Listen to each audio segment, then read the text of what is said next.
बिस्मिल्लाहिर्रहमानिर्रहीम। अस्सलाम वालेकुम। आज का हमारा topic of discussion neck problems के ऊपर है। हमारे यहाँ नेक पेन कितनी टाइप्स की है, उसकी क्या वजूहात हैं और उसका फिजियोथेरेपी में क्या ट्रीटमेंट है। सो starting with the point, the first condition which is very common in almost every person these days is muscle spasm. Muscle spasm को हम आम जुबान में मसल का टाइट हो जाना या हार्ड हो जाना भी कहते हैं। मसल टाइटनेस होती क्यों है? प्रोलॉन्ग स्टूडेंट्स, ऐसे स्टूडेंट्स जो बहुत देर के लिए अपनी रीडिंग और राइटिंग में बिजी हैं, गर्दन झुका के मुसलसल बुक रीडिंग कर रहे हैं, राइटिंग कर रहे हैं, उनमें कॉमन है। नंबर 2, जो लोग लैपटॉप यूजर्स हैं, ऑनलाइन काम कर रहे हैं, अगर उनका लैपटॉप प्रॉपर हाइट पे नहीं है तो उनको भी गर्दन झुका के अपना काम करना पड़ता है, उनमें ये मसल टाइटनेस बहुत कॉमन है।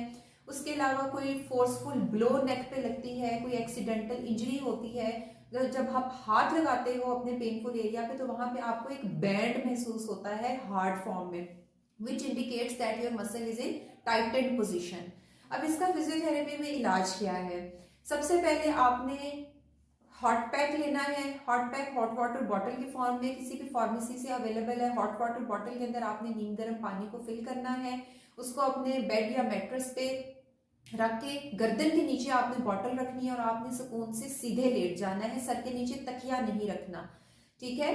बॉटल नेक के बिल्कुल दरमियान में आएगी और आपने बगैर पिलो के स्ट्रेट लेट जाना है। 15 से 20 मिनट हॉट पैक अप्लाई करने के बाद आप उठेंगे, उसके बाद आप महसूस करेंगे हल्का सा आपका एरिया जो है वो थोड़ा रिलैक्स है, पेन उसकी कम है। उसके बाद आप उसमें अप्लाई करेंगे सॉफ्ट टिश्यू मसाज टेक्निक्स, जिसकी मैं अभी प्रैक्टिकल डिमॉन्स्ट्रेशन दूंगी थोड़ी देर में। सॉफ्ट टिश्यू मसाज के बाद आपने रेंज ऑफ मोशन एक्सरसाइजेस करनी है। रेंज ऑफ मोशन एक्सरसाइजेस हमारी जो नेक रीजन पर होती हैं वो 4 तरह की होती हैं। नंबर 1 फ्लेक्शन, नंबर 2 एक्सटेंशन पीछे की तरफ, नंबर 3 साइड बेंडिंग जिसमें आपने अपना कान अपने शोल्डर को टच करने की कोशिश करनी है, और नंबर 4 रोटेशन, गर्दन को दाएं और बाएं मोड़ना है आपने। मसाज के बाद रेंज ऑफ मोशन एक्सरसाइजेस, और रेंज ऑफ मोशन एक्सरसाइजेस के बाद आपने अप्लाई करनी है स्ट्रेचिंग टेक्निक। अभी हम प्रैक्टिकल डिमॉन्स्ट्रेशन में देखेंगे कि सॉफ्ट टिश्यू मसाज आपने मसल स्पैज्म का या मसल टाइटनेस का कैसे करना है, और नंबर 2 इसकी स्ट्रेचिंग किस तरह से करनी है। ओके, मसल टाइटनेस के लिए जो आपने सॉफ्ट टिश्यू मसाज करना है उसके लिए आपने अपने फिंगर्स को फ्लेक्स कर लेना है। फ्लेक्स करने की रीज़न ये है कि जो आर्टरीज और नर्व्स वगैरह वेन्स पास कर रही हैं सर्वाइकल रीजन में, उन पे प्रेशर ना पड़े, तो फिंगर्स फ्लेक्स कर लेनी है। थंब एक दूसरे के ऊपर आपने रख लेना है, नेल टू नेल, ठीक है। फिर आपने जो आपका हार्डन्ड या टाइटन्ड एरिया है मसल का, उसके ऊपर आपने हल्का सा फर्म प्रेशर देना है। एल्बोज आपकी बिल्कुल स्ट्रेट होनी चाहिए। प्रेशर दे के फर्म आपने स्मॉल सर्कल्स में मसाज करना है, छोटे छोटे सर्कल्स में। फर्म प्रेशर वो प्रेशर है जिसमें पेशेंट भी कंफर्टेबल है और थेरेपिस्ट भी कंफर्टेबल है। बहुत ज़्यादा प्रेशर अप्लाई नहीं करना है क्योंकि इससे पेशेंट की पेन जो है वो बढ़ सकती है। आप चाहें तो आप सिंगल थंब भी यूज़ कर सकते हैं, चाहें तो रीइंफोर्स करके भी आप सर्कल्स में मसाज कर सकते हैं। मसाज सर्कुलर पैटर्न में करने के बाद आपने फेशिया को रिलैक्स करना है। फेशिया क्या चीज़ है? फेशिया आपका स्किन है, स्किन और मसल के दरमियान जो आपकी मसल के ऊपर जो आपकी कवरिंग है स्किन की, उसको आप फेशिया बोलते हो।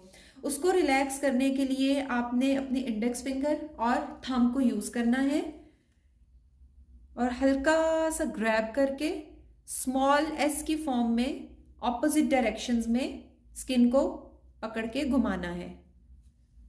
छोटे छोटे एस बनाने हैं, लाइक दिस।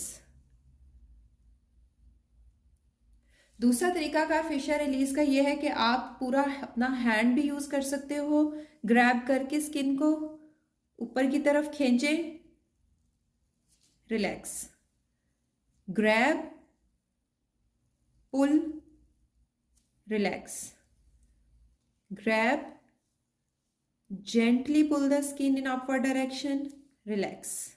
स्ट्रेचिंग्स के लिए आपने जो नॉर्मल मूवमेंट्स हैं 4, flexion, extension, side bending and rotation, उसी की एंड रेंज पे जहां पे पेशेंट कहे कि इससे ज्यादा मैं मूव नहीं कर सकता, आपने अपने हाथ से प्रेशर अप्लाई करना है कंफर्टेबल रेंज के अंदर रहते हुए, इतना कि पेशेंट को अपने पट्टों में, अपने मसल्स में खिंचाव या स्ट्रेच महसूस होना चाहिए। So starting with the flexion, ask patient to touch the chin with the chest.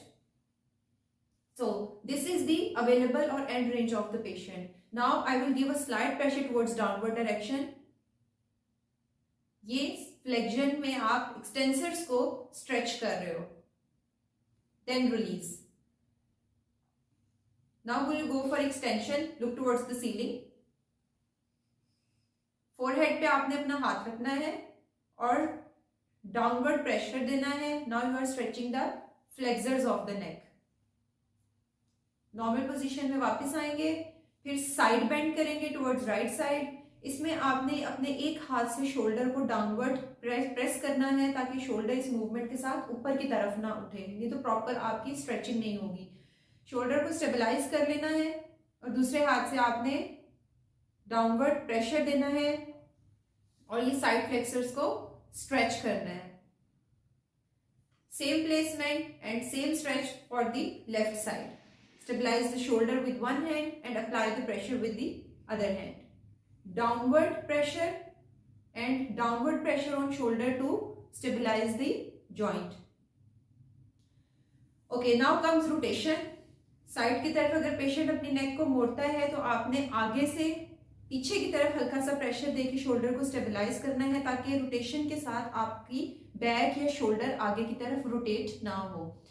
इस चीज के लिए शोल्डर को पीछे की तरफ प्रेस करेंगे और पेशेंट के ईयर से ग्रैब करके या स्ट्रेच देंगे. आइडियली स्ट्रेच 3 to 5 सेकेंड्स का इनफ होता है, उसके बाद आप रिलैक्स कर सकते हैं. Then opposite side, stabilise the shoulder, grab at the lower border of ear and apply the stretch. Stretch इस डायरेक्शन में अप्लाई करें जिस डायरेक्शन में आपकी मूवमेंट है. Hold for 3 to 5 seconds and then release.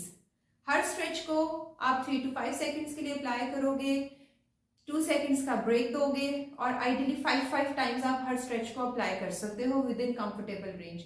So this was the end of today's video. I hope कि ये video सबके लिए इंफॉर्मेटिव होगी. इंशाल्लाह अपकमिंग वीडियोस में मजीद प्रॉब्लम्स और उनके मजीद थेरेप्यूटिक सॉल्यूशंस के साथ आपके पास आऊंगी. Thank you so much. Allah Hafiz.